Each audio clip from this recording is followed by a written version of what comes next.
내 형질이 이루어지기 전에 주의 눈이 보셨으며 나를 위하여 정한 날이 하루도 되기 전에 주의 책에 다 기록이 되었나이다. 하나님이여, 주의 생각이 내게 어찌 그리 보배로우신지요, 그 수가 어찌 그리 많은지요. 내가 세려갈지라도 그 수가 모래보다 많도소이다. 내가 깰 때에도 여전히 주와 함께 있나이다. 아멘. 앉으시기 바랍니다. 기도하도록 하겠습니다. 하나님, 저희들 말씀 앞에 나왔습니다. 하나님을 예배하고 또 찬송드리며 또 더불어 하나님께 음성을 듣고 또 말씀을 듣고 우리의 믿음을 강하게 하고 또 우리 삶의 지혜를 얻기 위해서 이 자리에 나왔습니다. 저희들의 세상에서의 삶은 좌충우돌할 때가 있고 정말 암담하거나 당황스러울 때도 많습니다. 그런 저희들의 처지를 아시는 하나님께서 말씀으로 말씀하시면서 우리에게 그래서 그랬구나, 또 깨달음이나 또 그러면 그렇지, 그런 또 안심되는 그런 은혜를 허락해 주셨기를 간절히 소망합니다. 예수님 이름으로 기도합나이다. 아멘. 네, 우리 성경의 말씀은 그게 두 가지로 되어 있습니다. 첫째는 믿음에 관한 말씀이다. 이걸 믿으면 구원을 얻는다. 복음에 관한 말씀이 있고요. 두 번째는 이렇게 살아라 하는 삶에 관한 말씀이 있죠, 그죠? 어떻게 살아야 되는가? 우리는 어떻게 살아야 되는가? 삶에 관한 말씀인데, 이 삶에 관한 말씀이 중요한 것은 믿음의 말씀은 구원을 받는 것이고, 삶에 관한 말씀은 우리가 원하는 평강을 얻는 데 절대적입니다. 평강을 얻으려면 삶에 관한 말씀을 깨달아야 되는데, 우리가 살면서 평강이 깨질 때가 굉장히 많아요. 그 중에 가장 대표적인 것이 이유가 우리가 미래를 모르기 때문이에요. 미래를 모르는데 우리가 내가 원하는 미래는 있어요. 그러니까 불확실한데 내가 원하는 미래는 있는데 그것을 위해서 노력하고 선택하고 열심을 기울이는데 그게 내가 원하는 대로 안 될 때가 자주 있죠.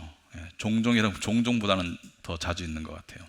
자주 있고 그 상황이 길어질 때가 있고, 또 때로는 시간이 지나야지 알 수 있는 미래를 지금 확실하게 알 수 있는 방법이 없을까 하면서 막 머릿속으로 시나리오 돌리면서 스스로를 괴롭히면서 평강이 깨지고 그럴 때가 너무 많은 것 같은데, 그렇게 우리가 몸부림치는 그 근본 저변에 우리가 가지고 있는 세계관은 이것입니다. 내 인생의 미래가 내 노력과 내 선택, 그러니까 내가 선택을 잘 해서 그리고 노력을 적당히 또는 충분히 했을 때 확보할 수 있을 것이라는 그런 가정이 깔려 있는데, 과연 그럴까? 여러분, 그 인생의 깨달음은 이 세 가지를, 이 말씀이 주어지는데요, 세 가지를 통해서 깨달아집니다. 첫째는 논리적 생각이 필요해요. 하나님께서 우리에게 주신 선물 중에 하나가 논리적 사고입니다. 두 번째는 성령의 도우심이 필요해요. 가르치심이 분명히. 세 번째는 경험치가 필요합니다. 그러니까 살아보니까 이렇더라라는 경험과 또 말씀을 가르치시는 성령의 깨달음과 그리고 우리의 논리적 사고가 더해져서 우리가 합산돼서 우리가 깨달음을 얻게 되는데, 이 깨달음으로 나아가지 않으면 삶이 굉장히 힘듭니다. 그래서 오늘 설교가 사실 미리 경고하지만 좀 길어요. 평소보다 길어서 일부 예배에서는 예배 후 찬양을 안 할 정도로 길었는데, 듣다가 지루하시면 그냥 이렇게 주무셔도 되고, 제 생각에는 그냥 조금 흥미로웠으면 좋겠는데, 저는 되게 흥미로워서 이 생각을 많이 하고 살았고, 최근에 제가 생각을 좀 정리해봤습니다. 정리해봐서 이 말씀을 좀 드리고 싶었어요. 자, 이런 화두로 좀 출발하고 싶습니다. 오늘 화두는 우리 인생은 미리 정해져 있는가, 아니면 나의 노력과 나의 선택에 의해서 좌지되는가. 양극단으로 말하자면 우리 인생은 정해져 있는가, 하나님에 의해서 인생 행로가 정해져 있는가, 아니면 내 노력과 선택에 의해서 많이 좌지우지 되는가. 이렇게 말하면 이렇게 반문하는 사람이 있어요. 좀 성급하게 뭐 정해져 있다면 우리 노력과 선택은 아무 쓸모가 없겠네요. 우리가 로봇인가요? 이렇게 말씀하시는 분이 있는데 조금 그런 질문이 들 때는 조금 질문이 좋으려면 좀 생각이 깊어야 되겠죠. 좀 미련한 질문이죠. 하나님은 그렇게 단순한 분이 아니에요. 우리의 노력과 선택을 감안하시고 자유의지도 들어쓰셔서 하나님의 행로로 이끌어 가시는데 문제는 두 가지죠. 이 첫째는 항상 우리가 원하는 결과로 연결되진 않습니다. 사도 바울은 복음을 전하면서 자기가 전하는 복음이 많은 사람들에게 또는 욕심스럽게는 대부분에게 받아들여져서 모두가 믿고 구원에 이르렀으면 좋겠다라는 마음이 있었어요, 분명히. 그래서 노력하고 복음을 전하기로 선택하고 움직였는데 어떤 결과가 나왔죠? 그 과정을 통해서 그 노력과 사도 바울의 수고와 선택을 통해서 복음을 받아들이고 믿는 사람들이 한편으로 나왔지만 한편으로는 냉담한 사람, 한편으로는 그거 듣고 화가 나서 사도 바울을 죽이려고 했던 그런 적대감을 보이는 사람까지 다양한 결과가 나타났죠. 사도 바울의 의도는 첫 번째였는데 결과는 다양하게 나타났어요. 무엇에 의해서? 하나님의 예정에 의해서. 우리 삶에 대비하자면 우리도 어떤 우리가 원하는 결과를 위해서 노력하고 선택하고 움직이지만 때로는 우리가 원하는 결과가 나올 수도 있지만 때로는 정반대의 결과도 나올 수가 있습니다. 하지만 노력과 선택의 과정 없이 결과는 나오지 않아요. 그래서 어떤 사람이 하나님께서 어떤 사람을 A를 목회자로 불렀으면 그 사람은 신학을 공부하고 하는 과정을 반드시 거치겠죠. 그러나 그 과정을 거친다고 다 목회자가 되진 않습니다. 이것이 우리의 인생의 딜레마죠. 그래서 그러면 이 생각이 왜 중요하냐면 우리가 하나님이 인생의 행로를 정했다는 쪽으로 은혜롭게 결론이 지어지려면 좀 과정이 필요하겠죠. 자기에 대한 자책이 많이 줄어듭니다. 내가 그때 이렇게 노력했었어야 되는데 이런 선택을 했었어야 되는데 그저 자기에 대한 자책이 많이 줄어들겠죠.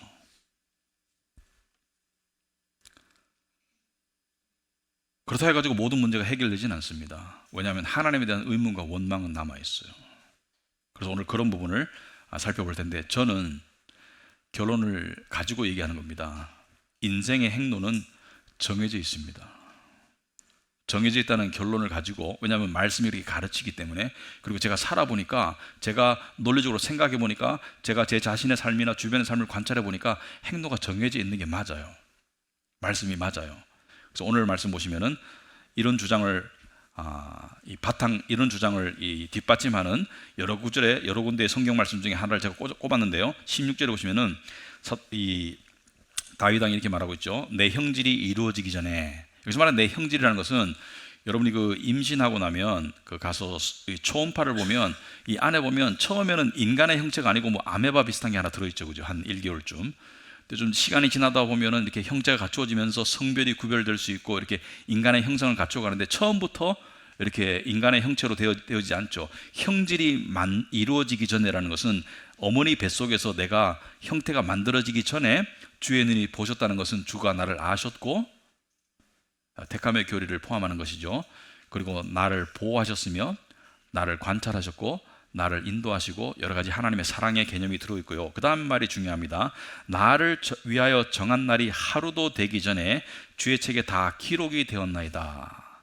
무슨 말이냐면 나를 위해서 정한 날이 하루도 되기 전에, 그러니까 내가 하루도 살기 전에, 심지어 태어나기도 전에 주의 책에 다 기록이 되었다는 것은 뭐가 다 기록되었다는 의미냐면 나의 모든 날들이 다 기록되었다는 것입니다. 나의 모든 날들이 주의 책에 기록되었다는 것은 이미 정해져 있음을 암시하고 있죠.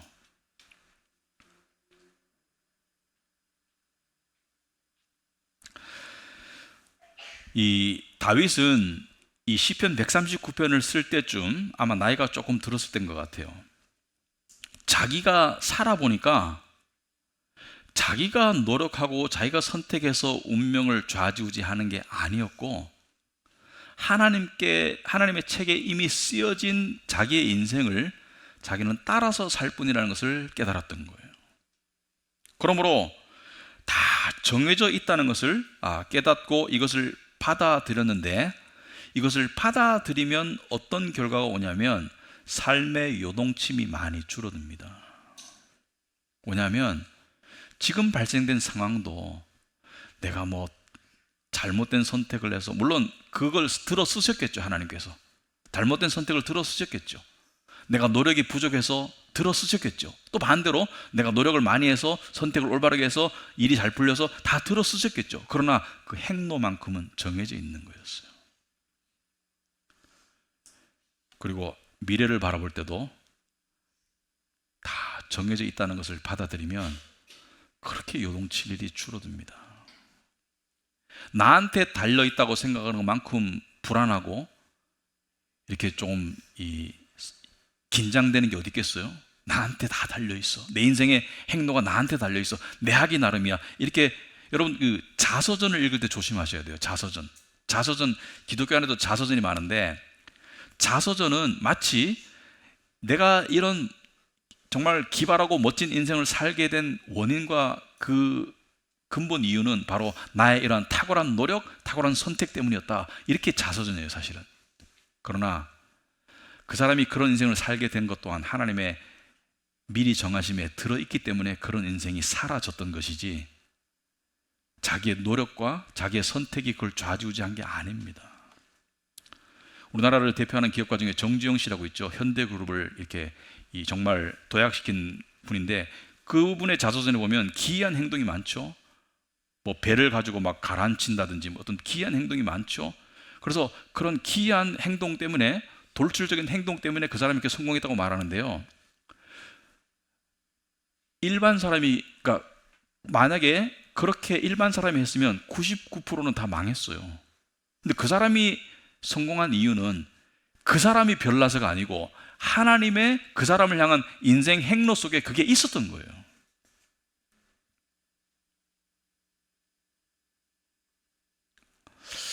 이 부분을 저는 이렇게 설명하고 있습니다.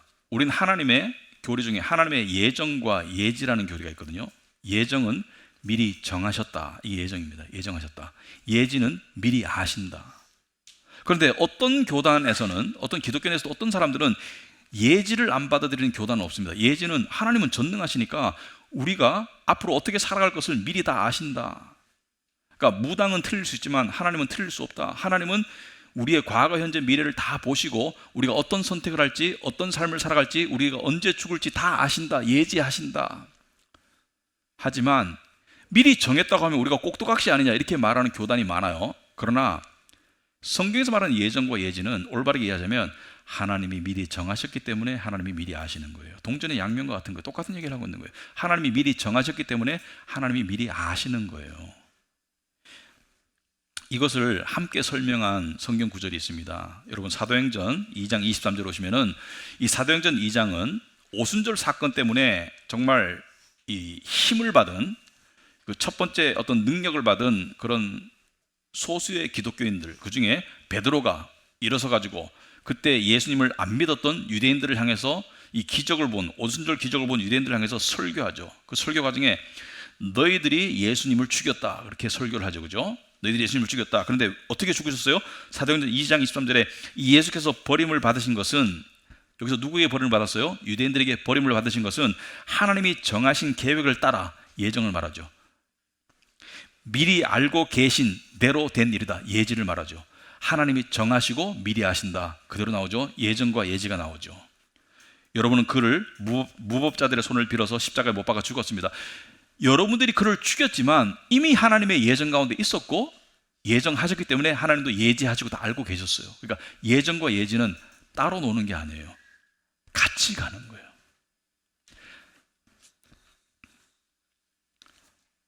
이 진실을 우리 삶에 적용하자면 하나님은 우리의 미래를 아시죠. 하나님은 우리의 내년을 아세요. 하나님은 내가 노심초사하는 그 일이 어떻게 진행될지 다 아세요. 왜? 다 정하셨기 때문에. 미리 정하셨기 때문에.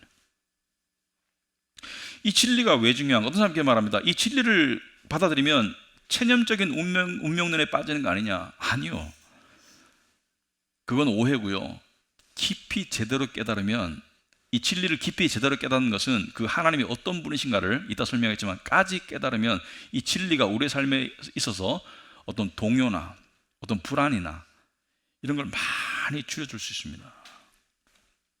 최근에 우리 사회에 우리 사회가 힘들다고 그래요. 뭐 어느 정도 힘든지는 객관적으로 모르겠지만은 힘든 분들이 많다고 그래요. 그래서 예를 들어서 뭐 자영업자들 중에 뭐 힘든 분들이 너무 많다. 그래서 요즘에 사람들 만나오면 저도 우리 교회 분들 말 꼭 말하는 게 아니라 밖에서 뭐 세상 사람들, 목회자들 만나보면 그렇게 우울증이 많아요. 제가 깜짝 놀랍니다. 그러니까 우울증을 달고 사는 사람들이 약을 먹든 안 먹든 간에 우울증에 빠진 사람들이 너무 많고요. 공황장애도 많아요. 그리고 우울증이 심해서 자살 충동까지 가는 사람이 많아요. 많진 않아요. 자살 충동까지 가는 사람이 있더라고요. 심지어 목회자들 중에서도 있어요. 근데 자살 충동도 두 가지가 있더라고요. 제가 들어보니까 자살할까 말까를 생각하는 단계와 어떻게 자살할지를 생각하는 단계는 심각도가 다르답니다. 자살할지 말지를 생각하는 단계는 조금 나은 단계고, 자살 충동 중에 어떻게 자살할까를 생각하는 것은 좀 심각한 단계라고 그래요. 그래서 이럴 경우에는 상당히 조심해야 된다. 어쨌든 간에 그런 우울증을 겪는 사람들이 상당히 많은데, 근데 그분들하고 제가 이야기를 해보면 특징이 있어요. 자기가 지금 우울한 이유를 과거에다 자꾸 빗대서 이야기하는 경우가 많아요. 이런 가정에서 자랐어요. 이런 학대를 받았어요. 뭐 부모님이 장애인이었어요. 뭐 여러 가지 과거의 트라우마를 이야기하는 경우가 많은데, 물론 과거의 트라우마가 현재 삶에 영향을 미칩니다. 그렇지만 저는 이렇게 보세요. 그런데 더 친해지고 더 편해지면, 신뢰가 되면 현재 겪고 있는 어려움을 이야기하더라고요. 털어놓더라고요. 근데 들어보면 현재가 괜찮았으면 과거는 묻어갈 수 있었는데, 현재가 힘들다 보니까 과거의 것이 현재의 아픔을 가중시키고 있더라. 그래서 문제는 현재가 더 중요하더라고요. 과거의 트라우마가 영향을 안 미친다는 건 아닌데, 과거의 트라우마가 현재가 정말 이렇게 이 믿음 가운데, 평강 가운데 거하면 과거는 묻어갈 수 있는데, 과거를 자꾸 이야기하는 것은 현재가 힘들기 때문에 과중시키고 있는 거예요. 그리고 또 사람들을 보면 대체로 이런 이유 때문에 우울증에 빠지더라고요. 첫째는 현실이 불안해서, 장사가 안 돼서, 뭐 목회가 안 돼서, 그러니까 경제적인 어떤 안전이 확보 안 돼서, 그래서 불안해서 길게 가다 보니까 우울증에 빠지는 경우가 있고, 두 번째는 관계 때문에 우울증에 빠지는 경우가 있더라고요. 사람이 힘들어서, 뭐 가족 관계가 힘들어서, 또는 교회 관계가 힘들어서, 목사님들 같은 경우는 성도 때문에 힘들어서 우울증에 빠지는 경우가 상당히 많아요. 그리고 또 대표적으로 너무 원하는 게 좌절돼서,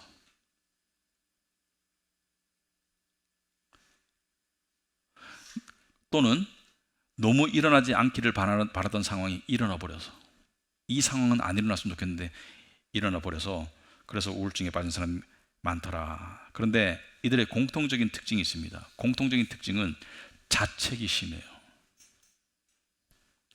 내가 그때 그렇게 하지 말았어야 되는데. 그러니까 스스로를 향한 원망이 심해요. 그런데 그러다 보니까 우울증은 사실은 원인 제공은 외부에 있지만 직접적인 가해자는 자기 자신이더라고요. 이야기를 들어보면 직접적인 가해는 자기 자신이 하고 있는 거예요. 부족했던 나, 잘못된 선택을 한 나, 그러니까 자기를 자꾸 자책하다 보니까 그것이 우울증에 빠지고, 그리고 자괴감에 빠지고, 그리고 살고 싶지 않은 그런 상태로 많이 가더라. 자, 제가 아까 소두에 뭐라 했습니까? 그 발생된 상황이 내가 좋아하는 상황이 않더라도, 내가 그때 그 실수를, 그때 그 선택을 잘못했기 때문에 궁극적으로 발생한 게 아니라 하나님의 행노 안에 있었던 거예요. 하나님의 행노 안에 있었던 거예요. 그러면 여기까지 깨달으면 자책은 멈출 수 있는데 뭐가 남아요? 하나님을 향한 원망이 남죠. 왜 그러면 하나님은 이 상황을 발생시키셨나? 왜 하나님은 내가 이 수렁에 빠지도록 내버려 두시고 방관하셨나? 하나님을 향한 원망은 해결이 안 되는데, 이 부분은 조금 나중에 제가 해결해 드릴게요. 이것도 해결이 됩니다. 해결이 안 되는 문제가 아니에요. 아무튼 지금부터 제가 하는 얘기는 하나님의 일반 섭리 속에서, 그러니까 하나님의 특별 계시와 일반 계시가 있는데, 특별 계시는 말씀을 통해서 구원에 이르도록 하는 양들을 향한 계시가 특별 계시라면, 일반 계시는 믿는 자와 믿지 않는 자 모두에게 주시는 하나님의 계시죠. 하늘에 비가 와야지 농사가 된다. 하늘을 바라보는 농부는 믿는 자든 안 믿는 자든 간에 내가 열심히 한다고 농사가 잘 되는 게 아니라 큰 그림은 하늘에 달려있다, 이렇게 깨닫는 것이죠. 이게 일반 계시입니다. 일반적으로 깨닫는 것이죠. 자, 그런데 이 우리 세상에는 순리라는 게 있습니다. 순리. 세월을 좀 살아본 사람들은 순리라는 이야기, 순리대로 살아야 돼, 순리대로 되더라고, 내가 아무리 발버둥 쳐도 그냥 순리대로 흘러가더라고. 이 순리가 뭐예요? 정해진 이치를 말합니다. 정해진 이치, 운명과 비슷한 거예요. 정해진 이치가 있는데, 순리라는 단어를 쓸 때는 약간 유신론적 세계관이 들어있다고 봐집니다. 왜냐하면 인간을 초월한 어떤 존재가 부여한 이치 속에 우리는 살아가고 있어. 이게 순리거든요. 근데 순리를 거스르면 어떻게 돼요? 순리와 마찰하면 누가 아파요? 순리가 아파요? 내가 아파요? 내가 아프죠. 순리에 순응하면 누가 편해져요? 내가 편해져요. 여러분, 하늘에서 우박이 막 떨어져요. 우박이 막 떨어져가지고 신경질 나. 막 작물이 막 박살나고 있어. 그래서 하늘을 쳐다보면 하늘이 아파요? 내가 아파요? 내가 아프죠. 우박을 맞는 내가 아프죠. 하늘은 안 아파요. 초월적인 힘은 아무런 지장이 없습니다. 그렇다면 하나님의 정해진 운명을, 정해진 삶의 행로를 세상 사람들은 순리라고 부르더라. 그것을 수용하는 것이 훨씬 더 인생을 사는데 수월합니다. 그것을 거스리려고 하면 안 돼요. 거스리면 힘든 건 나밖에 없어요. 내가 힘들어요. 어떤 사람들이 이렇게 말합니다. 나는 정말 이렇게 갈 수밖에 없는 운명이었는데, 나는 정말 그 역경을 내가 이빨 딱 다물고 내가 그것을 노력해서 내가 해가지고 내 운명을 바꿨어. 착각입니다. 원래 그게 정해진 운명이었어요. 바뀌는 게. 과정 속에서 착각할 때가 많은데요, 그게 원래 정해진 운명이었어요. 이 세상의 일들을 내가 좌지우지 할 수 있다고 생각하는 착각 속에서 사람들은 너무 힘들어해요. 왜냐하면 너무 불안하죠. 내 생각이 잘못되었을까봐, 내 선택이 잘못되었을까봐, 내 노력이 부족할까봐 너무 불안하죠. 그리고 너무 원망스럽죠. 결과물을 놓고 누구를 원망하겠어요? 내 잘못이지, 이렇게 말하죠. 내 잘못이지. 그런데 제가 여기서 또 하는 얘기는 조금 조심해서 들어야 돼요. 저는 미신을 믿지 않습니다. 저는 무당과 점쟁이를 믿지 않아요. 그러나 제가 어떤 단어를 설명하기 위해서 제가 지금 말씀을 드리는데, 여러분, 이 역사 속에서 많은 사상가나 철학자들이, 예를 들어서 공자나 부처 같은 분은 훌륭한 사람입니다. 저는 그들이 신이 아니죠. 훌륭하기는 해요. 왜냐하면 그 깨달음이 굉장히 경지가 높아요. 하나님의 일반 계시 아래서 공자의 깨달음은 하나님의 율법과 일맥상통하는 부분이 있죠.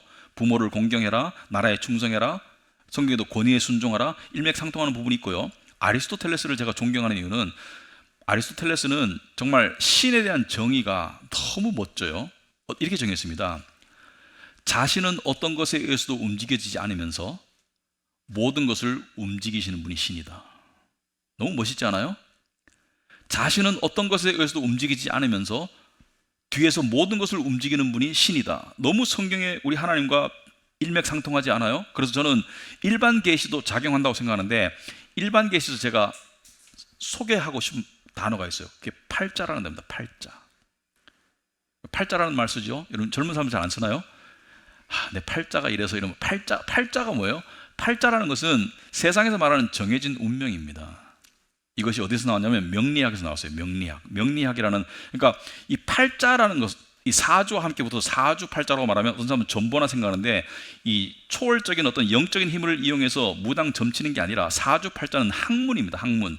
사주팔자는 점치는 게 아니에요. 사주팔자는 학문이고 확률이에요. 그래서 사주팔자는 명리학에서 다루고 있는데, 사주라는 단어는 무슨 뜻이냐면 인간의 운명을 떠받들고 있는 4개의 기둥이 있다. 그 4개의 기둥은 몇 년에 태어났냐, 몇 월에 태어났냐, 며칠에 태어났냐, 몇 시에 태어났냐. 그래서 년, 월, 일시, 그래서 4개의 기둥, 년주, 월주, 일주, 시주가 있다. 팔자는 뭐예요?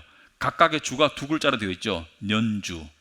월주, 일주, 시주, 그래서 8글자다 이런 뜻이에요. 단순해요 사실은. 근데 이 사주팔자를 연구해서 무엇을 알아내려고 하냐면은 각자에게 주어진 정해진 운명을 알려고 하는 학문이 명리학입니다. 그런데 들어오면 말이 되는 경우가 있어요. 그래서 저는 이 부분이 하나님의 일반 계시와 연결되어 있나 이렇게 궁금할 정도로 정확할 때가 있더라고요. 자, 그런데 사주팔자 보라는 소리 아닙니다. 제가 오해하지 마세요.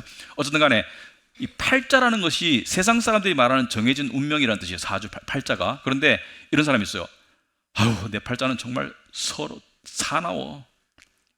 팔자가 뭐 아이고 내 팔자 이러면 아이고 내 팔자야. 내 팔자 지지리도 참 박복해. 이렇게 말하는 사람은 팔자를 싫어하는 거예요.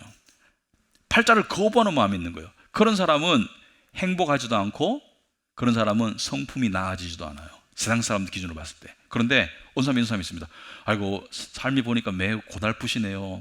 시집살이도 힘든 것 같고 또 남편도 되게 까다롭고 뭐 자식도 어쩌고 이렇게 말할 때 이렇게 말하는데 이렇게 말하는 사람이 있어요.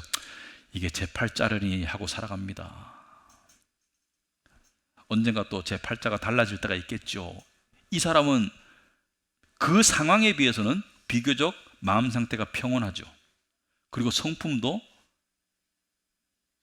나아집니다. 무슨 말인지 알겠어요? 팔자를 거부하고 욕하는 사람은 스스로가 망가지지만 세상 속에서 팔자를 수용하고 거기에 순응하는 사람은 어때요? 세상적으로 봤을 때도 성품이 좋아져요. 삶이 그 상황에 비해서는 더 평온해져요. 왜? 받아들일 줄 알기 때문에. 우리가 이것을 기독교 버전으로 말하자면 정해진 운명을 받아들이는 것과 그것이 나한테 달렸다고 생각하고 그것을 막 안 달래고 하는 것이 어디가 더 평강한 삶으로 나아가는 것이냐. 제가 기독교의 진리가 구원에 이르는 믿음과 삶의 지혜를 준다면 삶의 지혜라는 것은 결국 평강의 삶인데 어디가 더 평강으로 나아가겠어요? 받아들일 때. 그러면 의문이 듭니다. 하나님이 어디까지 그럼 정하셨는가? 크고 중요한 일은 정하시고 작고 하찮은 일은 그냥 던져 놓으셨는가? 아니면 하나님의 정해진 운명이라는 것이 그 범위가 어디까지인가? 여러분 인생에 크고 중요한 일들이 있죠. 태어난 날, 무슨 죽을 날, 그다음에 결혼하는 날, 여러 가지 중요한 날만 하나님이 정하셨나? 아니면은 여러분의 일거수일투족을 다 정하셨나? 성경 말씀 보면 마태복음 10장 29절에 예수께서 이렇게 말씀하셨죠. 참새 2마리가 한 양에 팔리지 않느냐? 한 양에 팔리지 않는 게 뭐냐면 참새의 하찮음을 얘기한 겁니다. 하찮음. 그러나 그 가운데서 하나라도 너희 아버지께서 허락하지 않으시면 땅에 떨어지지 않을 것이다. 이것은 뭘 말해요? 그 하찮은 것의 운명도 누가 정했다고요? 하나님이. 이 참새가 오늘 떨어질 것을 하나님이 미리 다 정하신 거예요. 그러면 그 하찮은 참새의 떨어짐도 하나님이 정하셨다면 우리 인생의 크고 작은 일들을 구별해서 하나님이 정하셨을 거예요? 아니면 모두가 하나님의 정함 가운데 있을까요? 모두가. 전부가. 우리 살다 보면 이럴 때가 있습니다. 그냥 뜻하지 않게 그냥 어항을 딱 던져놨는데 딱 들어보니까 물고기가 가득 들어있어. 큰 놈들이. 우와, 횡재했네, 재수 좋네, 이럴 때 있죠. 또 때로는 그물을 딱 쳐놨는데 물고기가 딱 들어있는데 그물을 들으니까 물고기 다 도망갔어. 그럴 때 있죠. 여러분 낚시하다 보면은 낚싯바늘에 걸려 올라오던 크고 펄떡펄떡한 물고기가 손으로 잡으려고 하니까 탁 떨어져 나갈 때가 있죠. 그럴 때 뭐래요? 재수 더럽게 없네, 이러죠. 운이라고 생각하죠. 하나님의 정하심입니다. 그 물고기는 내 물고기가 아니었던 거예요. 내 물고기인 것처럼 미리 땡겨서 내 물고기라고 생각했던 사람은 엄청나게 마음이 아플 거예요. 왜? 내 물고기가 아니라는 것을 알고 난 다음에. 운이나 재수의 조화가 아니라 하나님께서 그렇게 정하신 것이다. 자, 그런데 이것을 아는 게 왜 중요한가? 자, 우리가 어떤 목표가 있으면 계획을 세우고 달려갑니다. 달려가는데 그 결과가 주어졌을 때가 굉장히 희비가 갈리죠. 그런데 우리가 살면서 우리가 원하는 결과보다는 원치 않는 결과가 주어질 때가 사실은 더 많아요. 왜냐하면 우리의 욕심 때문에. 그런데 문제는 원하는 결과가 주어졌을 때는 아무 문제 없습니다. 그냥 감사하면 돼요. 근데 원하지 않는 결과가 주어졌을 때가 정말 문제죠. 이걸 어떻게 받아들여야 될까? 그래서 그때부터 막 자책과 원망과 불만과 막 우울증이 막 생기고, 이렇게 그냥 방치하면 점점 더 악화되는데, 하나님이 미리 정하셨다는 것을 생각하면 받아들여야 되겠구나라는 생각이 좀 들 겁니다. 이대로 받아들여야 되겠구나. 성경에 보면 잠언 16장 1절에 계획은 사람이 세우지만 결정은 누가 하신다고요? 주님께서 하신다. 계획은 내가 멋지게 세웠는데 결과물은 나의 멋진 계획과 관계없이 발생했어요. 하나님이 정하신 거예요. 주사위는 사람이 던지지만 그 길은 누가 만드세요? 그 결과는 하나님이 만드세요. 자, 그렇다면 소도 연겁을 했을 때 여기까지 깨닫는 것도 엄청난 깨달음이지만, 여기까지 깨닫고 나면 하나님을 향한 원망이 남죠. 불만이 남죠. 그렇다면 하나님이 내가 원하는 대로 내가 좋은 쪽으로 그렇게 해 주시면 될 텐데, 할 수 있을 텐데 왜 안 해 주시는가? 하나님은 정말로 나의 하나님 맞나? 나를 사랑하시는 게 맞나? 내가 이까지 것도 안 들어주는 하나님을 내가 예배해야 되나? 뭐 이런 어떤 그런 불경스러운 생각이 막 스물스물 올라와요. 왜 하나님은 나의 간절한 소원이 좌절되는 쪽으로 나를 인도하셨나? 또는 왜 하나님은 내가 두려워할 만한 일이 일어나도록 하셨나? 자, 이 부분이 뚫기가 너무 어렵습니다. 이 딜레마를 뚫기가 너무 어려워요. 그러나 다윗 왕은 오늘 139편에 보면 이 딜레마를 극복한 것 같아요. 그러나 하루아침에 되지 않았습니다. 다윗도 이런 의문을 가졌을 때가 많은 것이, 시편에 여러 군데 보면 다윗이 불만과 원망을 이야기하죠. 예를 들어서 시편 31편 보시면은 9절에 여호와여, 내가 고통 중에 있사오니 내게 은혜를 베푸소서. 내가 근심 때문에 눈과 영혼과 몸이 쇠하였나이다.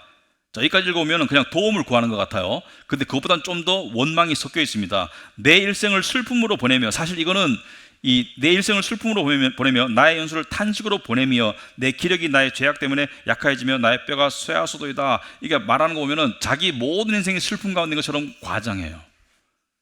자기 모든 인생이 탄식 가운데 있는 것처럼 좀 과장해요. 사실 그렇지 않았거든요. 다윗도 기쁠 때가 있었고 행복할 때가 있었거든요. 그러나 지금 이 상황에서는 나의 모든 인생이 탄식과 슬픔으로 일관된 것 같은데, 하나님이 열쇠를 주고 있는데, 하나님 당신이 열쇠를 돌려야지 내가 인생이 쨍하고 뼈떨 텐데 왜 하나님이 안 돌리시냐고 이렇게 얘기하고 있어요, 다윗은.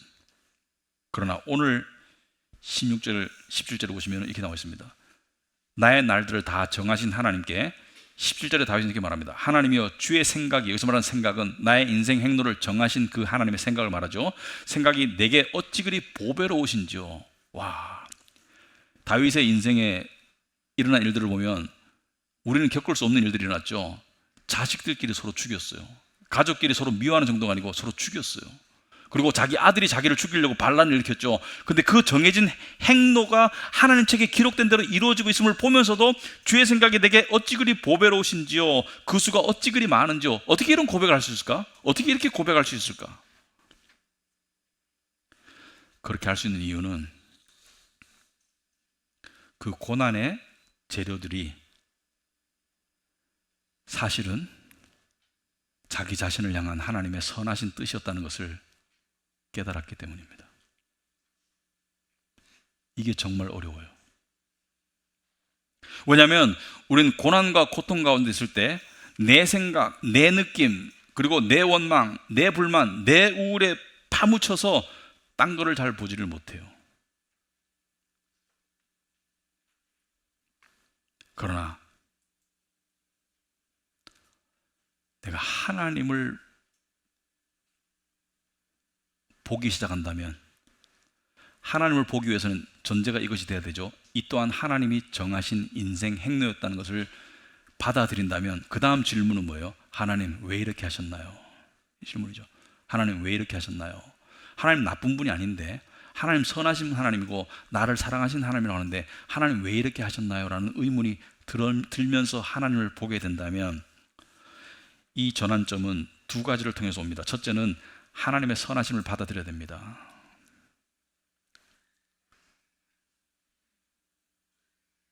이 힘든 일이 있게 했지만, 마치 요셉의 고백처럼 형들은 나를 이렇게 악하게 못 살게 굴었지만 하나님은 선하게 인도하셨다. 그 고통스러운 시간을 통해서 하나님의 선하신 계획이 이루어진다는 것을 받아들여야 드릴 때 그때 비로소 하나님이 보이기 시작. 그래서 다윗은 시편 16편에서 이렇게 고백했습니다. 아주 놀라운 고백인데요. 내게 줄로 재어준 구역, 내게 줄로 재어준 구역을 다른 말로 하면 정해진 행로죠, 그죠? 줄로 재어진 나의 구역, 나의 삶의 그런 현실이 아름다운 곳에 있으며, 여기서 아름답다는 것은 자기 눈에 아름답게 보이지 않았어요. 처음부터 하나님이 보시기에 아름다운 곳이었어요. 자기 눈에는 너무 감옥 같고 너무 싫고 너무 힘들고 너무 괴롭고 했는데 하나님이 보시기에 아름다운 곳이라는 것을 자기가 깨닫고 받아들인 것이에요. 왜? 그 속에서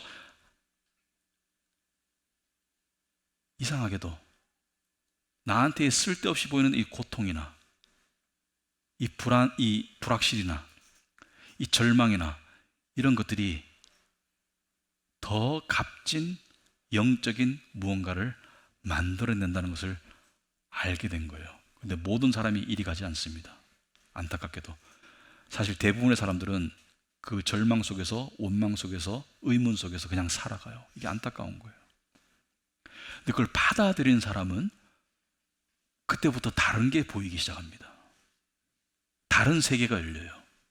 그래서 이 세상에 내가 그토록 중요하게 생각했던 이 세상의 그러한 어떤 성공과 실패와 어떤 그런 현실들이 그토록 소중하다고 생각했는데 그것보다 훨씬 더 비교할 수 없는 그러한 영원한 소중한 무언가를 위해서 이것이 쓰임받고 있다는 것을 깨닫고 나면 이것에 대한 소중함 때문에 이것이 하찮게 보이기 시작한다면 그것은 그 경지에 간다면 내 삶이 어떠한 상황이 될지라도 하나님의 선하신 손은 항상 역사하시기 때문에 모든 상황 속에서 만족하고 범사에 감사하는 경지에 이를 것인데 쉽게 갈 수 없습니다.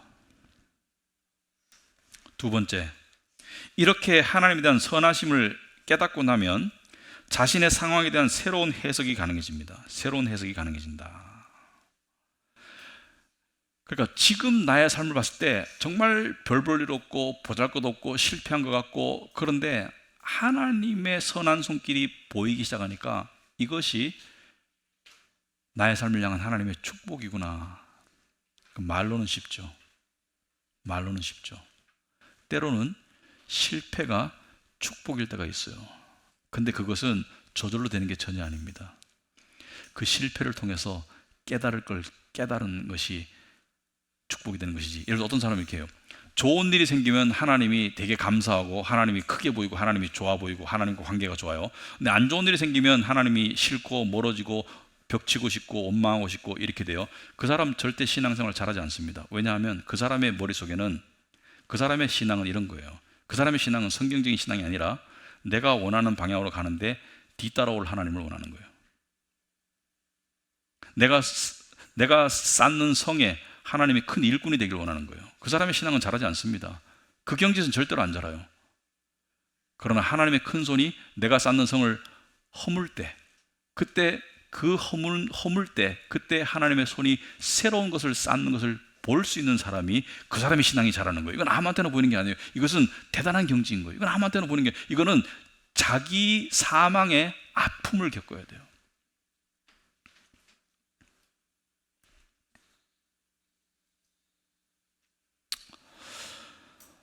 이런 깨달음에 이르게 되면 하나님에 대한 두 가지가 깨달아집니다. 어떻게 깨달아지냐? 첫째는 하나님은 나의 판단의 영역 밖에 계시는 분이라는 걸 깨닫게 됩니다. 그러니까 하나님은 내가 짜놓은 틀 속에서 이렇게 할 때 하나님은 역사하시고, 이렇게 할 때는 하나님이 안 계시고, 이렇게 할 때는 하나님이 좋으시고, 이렇게 할 때는 하나님이 섭섭하고, 그런 내 틀 속에 갇힌 하나님이 아니라 하나님은 내 틀 밖에 계신 분이다. 이 욥에게 가르친 그 진리가 그거잖아요. 욥의 삶이 그냥 만신창이가 됐을 때 하나님 나타나가지고 설명하던가요? 욥의 사고방식에 따라서, 욥의 질문에 따라가지고, 욥의 논리에 따라서 설명하던가요? 아니죠. 설명 안 했습니다. 단 한 질문도 설명 안 했어요. 그렇게 말씀하셨죠. 내가 창조할 때 넌 어디 있었어? 그래서 욥은 중간에 이런 고백을 했죠. 나는 내가 가는 길을 몰라도 그가 아시나니. 그가 아시나니. 이게 믿음인 거예요. 바로 이해할 수 없는 하나님의 행보 때문에 우리는 하나님을 믿고 기다리기보다는 자신의 생각과 자신의 판단과 자신의 감정에 좌지우지돼서 화평이 깨지고 좌충우돌하고 우울감에 빠지고, 그러다 보니까 이상한 습관도 생기고. 그런데 여기에만 초점이 맞춰져 있으면, 내 감정만 중요하고 내 생각만 중요하고 내 판단만 옳고 여기에만 빠져 있으면 절대로 못 헤어나옵니다. 우리는 뭘 봐야 돼요? 여러분, 사람이 있잖아요. 똑똑한 것 같은데 되게 미련해요. 이 다람쥐 쳇바퀴 돈다는 말이죠. 다람쥐 쳇바퀴. 그러니까 이렇게 하면 자식의 삶이 망가지는데 그 삶의 스타일을 계속 유지해요. 그래서 예수님께서 이 사울에게 나타났죠. 사울은 정말 자기 다람쥐 쳇바퀴에 갇힌 사람이죠. 율법주의, 그 다음에 복음을 깨닫지 못하는 그 소경 상태, 그래서 그리스도인들을 미워하는 상태, 그리고 이 바리새인 같은 그런 어떤 그 자기의에 빠진 상태, 그 상태를 못 벗어났어요. 그러니까 예수님께서 나타나가지고 사울아 사울아 네가 어찌하여 나를 핍박하느냐 하고 말씀하시는 건 다음에, 가시 돋친 채찍을 발길로 차면 너만 아플 뿐이다. 무슨 말이냐면은, 옛날에 짐승이 앞으로 주인이 원하는 대로 일하면서 나가게 하기 위해서 뒤에서 가시로 만든 채찍을 가지고 때리면 아프니까 앞으로 나갈 거 아니에요. 근데 짐승이 뒤로 뒷발질해. 싫다고 뒷발질하면 누구만 아파요? 짐승만 아프지. 왜 그러고 사니? 왜 너는 네 틀에 갇혀서 사니? 왜 그러고 사니? 틀을 벗어난 사람 중에 하나가 로렌스 형제예요. 로렌스 형제.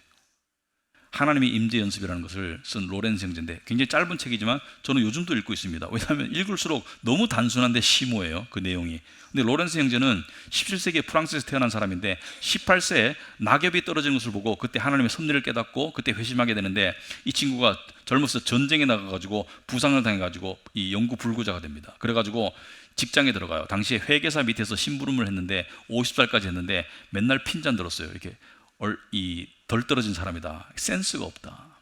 그래가지고 50살에 수도원에 들어갑니다. 늦깎이로 수도원에 들어갔는데, 들어가가지고 보니까 수도원에서 빛나는 사람 누구예요? 가르치는 사람들, 그죠? 모아놓고 말씀 가르치는 사람들, 또는 찬양 인도하는 사람들. 이 사람 뭐예요? 주방장. 고대지만 빛날 일이 없어요. 근데 한번 그 일을 맡으면 언제 벗어날지 몰라. 그래서 맨날 농작물 따오고 포도주 사오고 그거 따듬어 가지고 음식 만들고 먹이고, 맛없으면 핀잔 듣고, 그런 삶을 살다가 이 사람이 어느 날 깨닫게 됩니다. 내가 주어진 삶의 현실에서 하나님을 발견하지 못하면 하나님은 어디서 발견되는 것인가?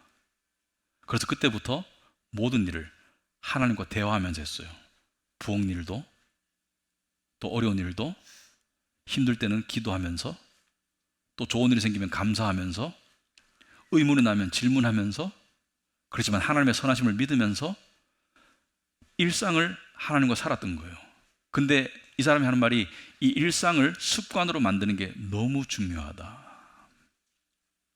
습관으로 만드는 게. 그래서 그런 일상을 살았는데, 한 사람이 수도원장이 물었습니다. 당신은 그 영성이 대단한데, 그 사람을 보면 그게 졌다고 그래요. 그 사람을 보면 그게 느껴져서, 당신은 영성이 대단한데 그 영성을 언제 어디서 길렀나? 기도할 때 길렀나? 수도승들이 기도하는 타임이 있잖아요, 그죠? 기도할 때 영성을 길렀나? 말씀 볼 때 길렀나? 하니까 이 사람이 말하는, 아니요, 부엌에서 길렀습니다. 나의 일상 속에서 길렀습니다. 여기 놀라움이 있는 거예요. 우리는 어떤 곳은 하나님이 심각하게 계신 곳, 이 예배당 같은 경우, 어떤 곳은 하나님이 거의 안 계신 곳, 이렇게 이분법적으로 살아가는데, 그러면 절대로 하나님과 동행할 수 없습니다. 예배당 안에서 하나님과 동행하는 건 쉬워요. 문제는 우리의 일상 속에서, 가정과 직장 속에서 하나님과 내가 동행하고 있는가, 그 연습을 하는 것이 중요하다.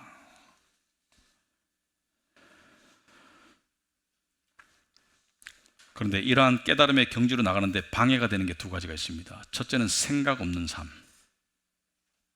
사람은 생각의 동물인데, 아까 말했듯이 그냥 생각 없이 자기의 사고의 틀도 자기가 사실은 스스로 만들어냈다기보다는 세상이 부여한 사고의 틀, 잘 돼야 좋은 것이고, 높이 올라가야 무조건 좋은 것이고, 이 일은 반드시 이루어져야지 그것이 은혜인 것이고, 고통은 나쁜 것이고 슬픔은 불필요한 것이고 이 자기의 사고의 틀에서 갇혀서 생각 없이 살아가는 그 삶에는 절대로 하나님이 깨달아지지 않습니다.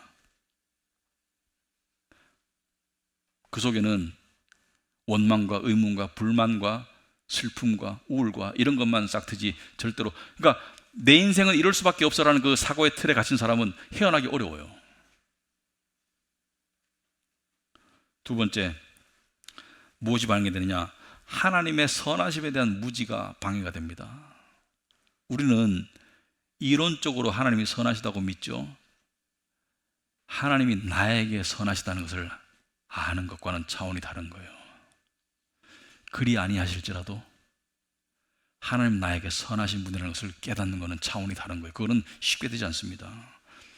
그러면 하나님이 선하신 것을 깨닫고 사는 사람과 안 깨닫고 사는 사람은 어떻게 구별할 수 있나? 그건 너무 쉬워요. 이 질문에 답을 하면 됩니다. 하나님이 안 주실 때는 이유가 있겠지라고 순응하는 사람이 하나님의 선하심을 믿고 사는 사람이에요.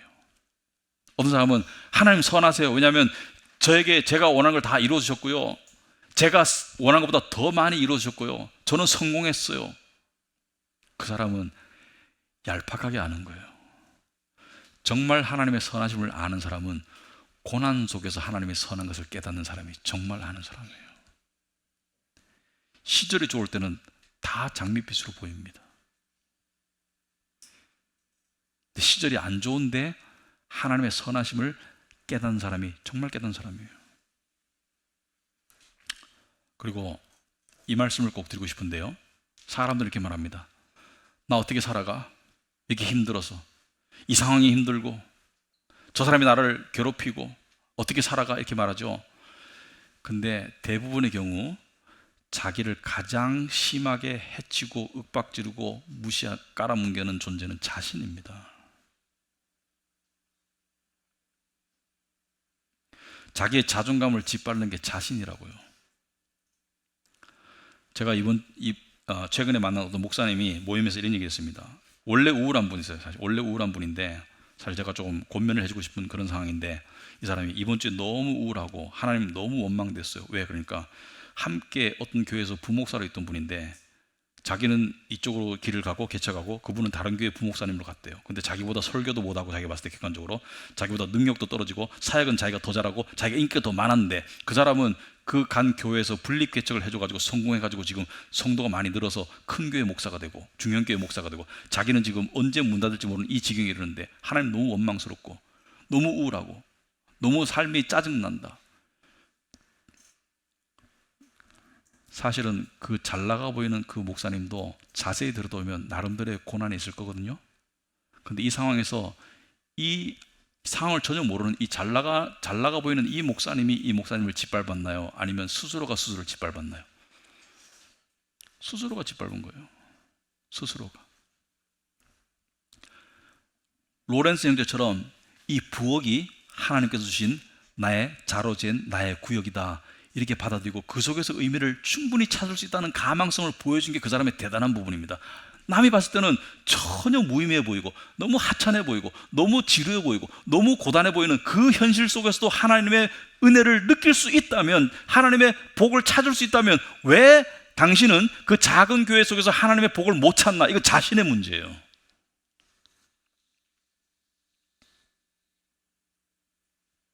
결론을 말씀드리겠습니다.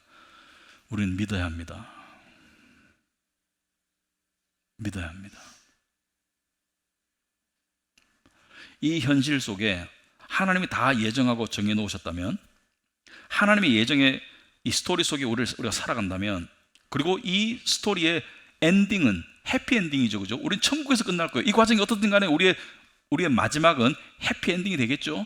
그런데 이 과정 속에서 주어지는 각각의 어렵고 이해하기 힘든 상황이, 말씀을 빌자면 현재의 경한 고난이 장차 올 중한 영광을 이룬다는 것을 받아들일 수 있다면, 현실에 주어지는 하나님이 예정한 이 모든 속에 하나님의 선하신 의도가 들어있다는 것을 우리가 깨닫고 믿어야 되겠죠. 그래야지 답이 나와요.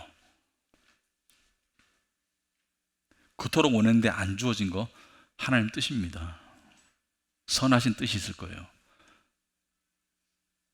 근데 그게 그 당시에 안 보일 겁니다. 당연히 악소리 날 거예요. 하지만 하나님께 계속 물어보세요. 그럴 때 신앙이 자란다고 생각합니다. 그래서 우리는 어떻게 살아야 되나? 두 가지를 말씀드리겠습니다. 첫째, 열심히 살아라. 아니, 예정되는데 열심히 살아라고요? 네, 예정된 속에서 열심히 사세요. 그럼 보람이 주어질 거예요. 예정된 속에서 열심히 사세요. 두 번째, 결과는 빨리 수용하는 지혜를 배우세요. 우리는 얼마나 많은 시간을 엎질러진 물을 되담을 수 있을까? 왜 엎질러졌나? 그때 조심할 걸 분석하고 되돌아보고 자책하고 후회하고 원망하고, 그런 속에서 너무 많은 시간을 보내고 있어요. 다윗은 이 지혜를 깨달은 사람입니다. 다윗은 잘못을 많이 했죠. 우리아의 아내 밧세바와 간음해서 밧세바가 임신을 하니까 이것을 은폐하기 위해서 우리아를 살인교사했죠. 그러고 난 다음에 밧세바가 그 아이를 낳았어요. 낳았는데 아들이었어요. 근데 나단 선지자가 와가지고 그랬습니다. 그 아이는 죽을 것이다. 그 아이는 죽을 거야. 이렇게 말했죠. 그런데 다윗이 어떻게 했습니까? 그때 식음을 전폐하고 자기 방에도 안 들어가고 땅바닥에서 자면서 하나님께 계속 눈물로 기도하고 하니까 신하들이 보고, 저러다가 임금님 어떻게 되는 거 아니야? 옥체를 보존해야 되는데 어떻게 되는 거 아니야? 왕이시여, 음식을 드시죠. 아니, 안 먹을래. 그래서 일주일이나 음식도 안 먹고 땅바닥에 자면서 하나님께 간구했는데 애가 죽어버렸어. 신하들이 걱정이 덜컹대는 거예요. 왜냐하면 애가 살았을 때도, 사경을 헤맬 때도 저렇게 절망해가지고 저렇게 자기 자신을 해치면서 음식도 안 먹고 하던 왕이 애가 죽었다는 소식을 들으면 왕이 어떻게 되는 거 아니야? 이렇게 염려해가지고 죽었다는 소식을 못 알리고 있는데 왕이 낌새를 채고 아이가 죽었느냐? 그러니까 신하들이 네, 죽었습니다 하니까 왕이 어떻게 해요? 일어나더니 옷을 입어. 그러더니 가더니 밥상 차려가지고 밥을 먹어요. 그 신하들이 의아해가지고, 왕이시여, 아이가 아플 때도 그렇게 식음을 전폐하고 자신을 고통스럽게 했는데 아이가 죽었다는데 어떻게 옷을 입고 머리에 기름 바르고 목욕하고 샤워하고 어떻게 식사를 하십니까? 그러니까 뭐라 그래요? 결과가 정해졌는데 내가 어떻게 하겠니? 죽은 애가 살아 돌아올 수 있겠니? 결과를 받아들이잖아요. 저는 거기에 지혜가 있다고 생각합니다. 주어진 결과, 내가 망쳤을 수도 있어요, 내 과정 속에서. 그런데 정해졌으면 받아들이고 그 속에서 생각하고 살아가는 것이 평강에 훨씬 더 도움이 됩니다. 그리고 크게 보면 현재가 정해졌다는 것에서 불만 가질 이유가 없습니다. 왜냐하면 그것은 동시에 우리의 과거도 정해졌었으며 택함도, 우리의 다가올 미래도 정해졌다는 놀라운 소식이죠. 절대 주권의 하나님께서 다 정하셨습니다. 여러분이 살아오면 더욱더 깨닫게 될 거예요. 내 뜻대로 되는 거 없네. 하나님 뜻대로 다 되네. 그게 깨달아질 겁니다. 그러니까 나쁘지 않네. 거기까지 깨달았으면 좋겠어요. 하나님 뜻대로 다 되는 게 나쁘지 않네. 좋은 것이네. 그런 받아들이는 믿음으로 살아가는 우리 교인들이 다 되시기를 축원합니다. 기도하겠습니다. 하나님 아버지, 오늘 말씀을 통해서 저희들에게 말씀하여 주셔서 감사합니다. 우리가 믿는 하나님은 무작위적으로 세상을 운행하신 분이 아니라 정확하게 분명하게 모든 것을 정해 놓으신 하나님인데, 때로는 그 정하심이 우리에게 못마땅할 때가 있습니다. 그럴 때 우리는 신음을 냅니다. 하지만 하나님, 길게 보게 하옵소서. 길게 볼 때 그 과정이 믿는 자들에게는 결국 선하게 쓰인다는 것을 우리가 받아들이고 수용할 때 우리의 삶에 평강이 더 많아지고 겸손이 더 많아지고 삶이 더욱더 예수를 닮아가는, 그리스도를 닮아가는 삶이 되게 하여 주시옵소서.